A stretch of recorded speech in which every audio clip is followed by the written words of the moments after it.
The first time she said it, she didn't even look at me. Her voice was cold, flat, like someone reading a sentence off a prison wall. "My family sent me here as punishment." She stood on the cracked pavement outside my small community workshop, arms folded tightly across her chest, eyes daring the world to challenge her pain. There was something in her silence that felt heavier than anger. It felt like abandonment.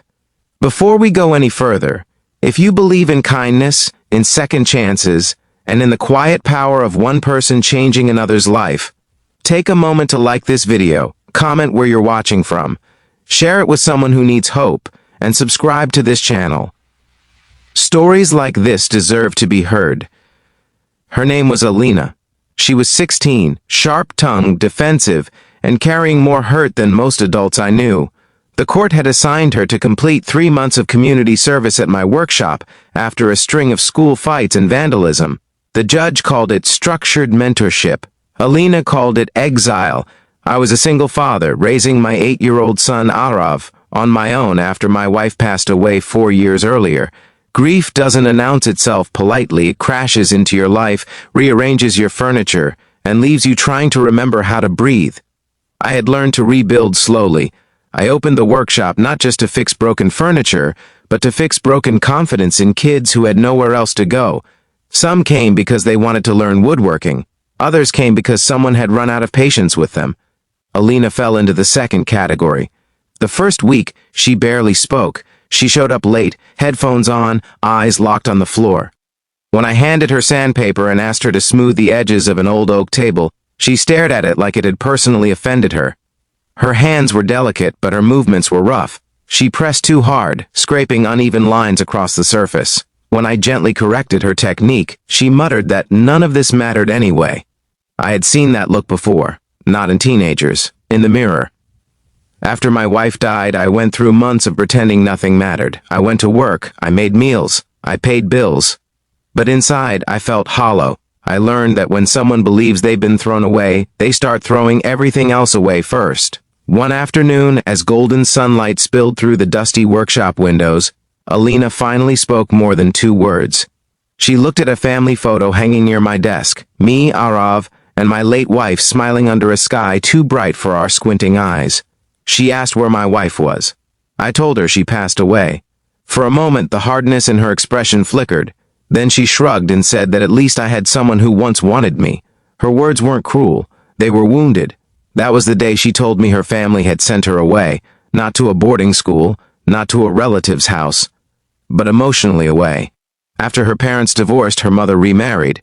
Her stepfather didn't like trouble, and Alina's grief came out as rebellion. Her grades slipped. She skipped classes. She fought with teachers.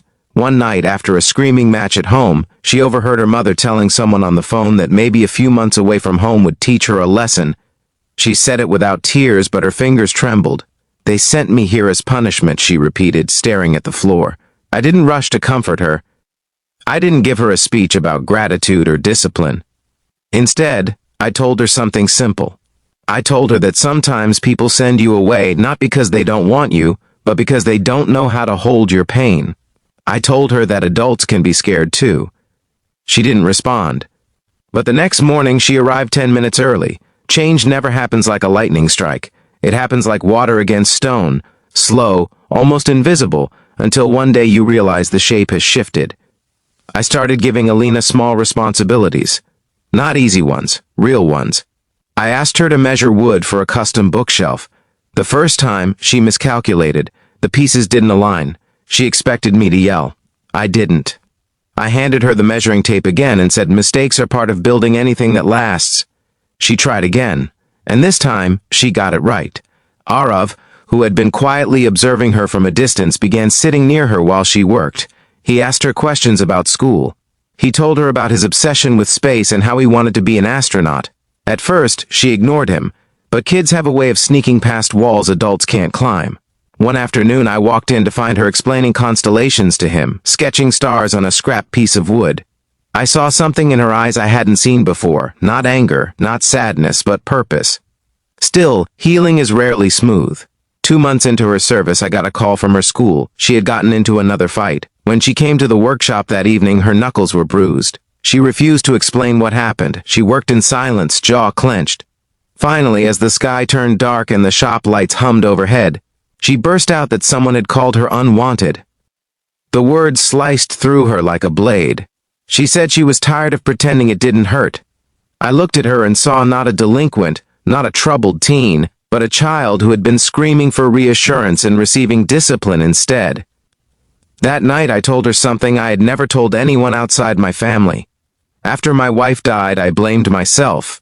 I believed I should have noticed symptoms earlier, taken her to the hospital sooner, done something differently. Grief made me feel like I had failed the person who needed me most. There were nights I sat on the kitchen floor after Arav fell asleep, wondering if he would grow up thinking I wasn't enough. Alina listened without interrupting. I told her that feeling unwanted doesn't mean you are. It means someone failed to show up in the way you needed, and that doesn't define your worth. For the first time, she cried, not loud, dramatic sobs, quiet tears that slid down her face as if they had been waiting years for permission. From that night forward, something shifted. She began staying after her required hours. She asked to learn how to use the lathe. She started designing small wooden toys for Arav. One weekend, she suggested we donate a few pieces of refurbished furniture to a shelter nearby. When we delivered them, I watched her carry a freshly polished chair inside, her shoulders straight, her expression focused. The woman running the shelter thanked her warmly. Alina looked startled, as if gratitude was a language she had forgotten. At home, things were still complicated. Her mother rarely called. Her stepfather remained distant. But Alina began responding differently. Instead of exploding, she wrote letters. Not accusatory ones, honest ones. She described what she was learning at the workshop. She told her mother about Arav and the toy spaceship she carved. She didn't ask for sympathy. She asked for understanding. One evening, near the end of her 3 months, her mother showed up at the workshop unannounced. Alina froze when she saw her standing near the doorway. I stepped back, giving them space. They didn't hug immediately. They stood awkwardly, years of miscommunication hanging between them. But her mother had read the letters. She had seen the photos Alina sent of the projects she built. She admitted she hadn't known how to handle her daughter's anger. She had mistaken grief for defiance. The conversation wasn't perfect. There were tears. There were apologies that came out clumsy and late. But there was effort. And sometimes, effort is the first brick in rebuilding trust. On Alina's final official day at the workshop, she handed me a small wooden box she had made herself. Inside, engraved carefully, were the words, "Not a punishment, a beginning." She said she wanted to study architecture one day. She said building things made her feel in control of her own story. I told her that she had never been sent here as punishment. She had been sent here as possibility. Before we reach the end, I want to ask you something from the heart. If this story has touched you in any way, if you've ever felt unwanted, misunderstood, or sent away, please like this video. Share it with someone who needs encouragement, and subscribe for more stories that remind us we're not alone. And before the ending, leave a comment with one word, hope. Let's fill this space with it. A year later, Alina still visits the workshop, not because she has to, because she wants to. She tutors younger kids who come in angry and defensive, just like she once did. She tells them mistakes aren't proof of failure, they're proof you're trying. I sometimes watch her from across the room as she patiently shows a nervous 12-year-old how to measure wood properly.